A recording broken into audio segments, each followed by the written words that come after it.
We live in this world that's always pushing us to achieve, achieve, achieve. And it is so easy to feel like you're just falling behind, or even worse, that you're totally lost. It's that hunt for meaning, right? For a purpose that feels real, but always seems like it's just out of your grasp. Well, if any of that sounds familiar, then you're definitely in the right place. I mean, have you ever really felt that deep down feeling, that kind of emptiness?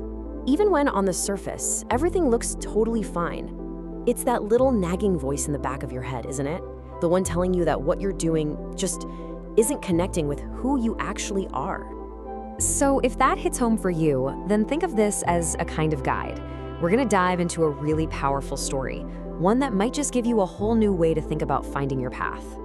Okay, so let's meet our main character. His name is Alex. And from the outside looking in, this guy has it all figured out. He's smart, he's kind, but on the inside, it's a totally different story. He's wrestling with this deep, nagging feeling of just being completely adrift. And every single night, the same question just bounces around in his head. It's a question that starts to eat away at him, you know? It makes every day feel like he's just going through the motions. He's looking for something more, something that feels real. Then one day, an opportunity comes up. His village needs someone to map out a new route through this really dense, uncharted forest. And Alex, seeing this as maybe, just maybe, a chance to find some direction, he volunteers. He's thinking, hey, if I can forge a path out there, maybe I can find a path for myself too. And this is where it gets really interesting, because the forest is basically a perfect metaphor for what's going on inside him. The journey is absolutely brutal. I mean, it's not just about hacking through vines or jumping over rocks. He's fighting this crushing loneliness and that little voice of self-doubt that's just whispering in his ear, you're not good enough, you can't do this.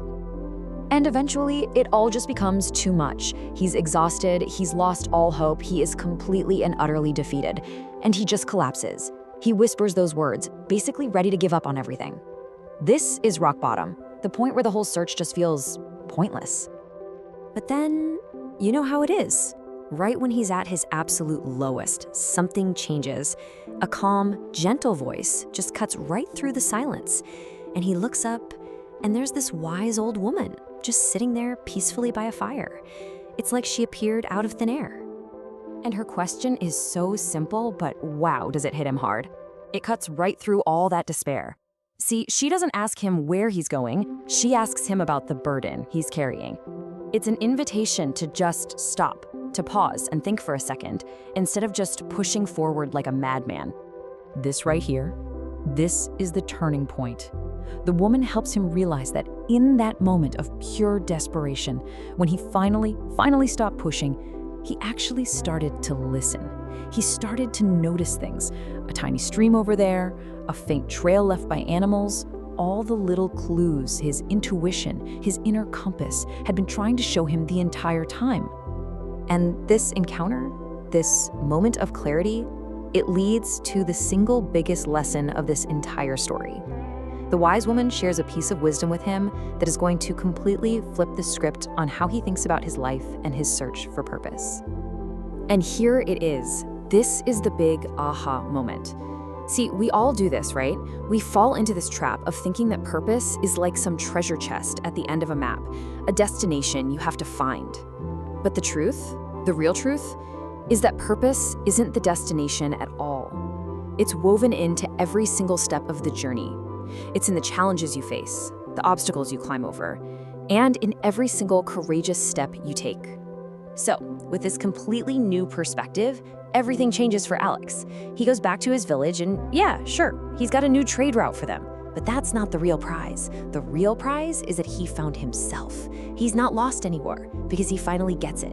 His purpose isn't to find the path, it's to walk his path, whatever it is, with courage. Okay, so that's a great story, but what does Alex's journey mean for you and me? This is where we take his story and apply it to our own lives. How can we start listening to and actually trusting our own inner compass, especially when we feel totally lost? All right, let's break this down into some real practical takeaways. It's all about shifting how you look at things. First up, remember, the journey is the destination. It's not just something to get through.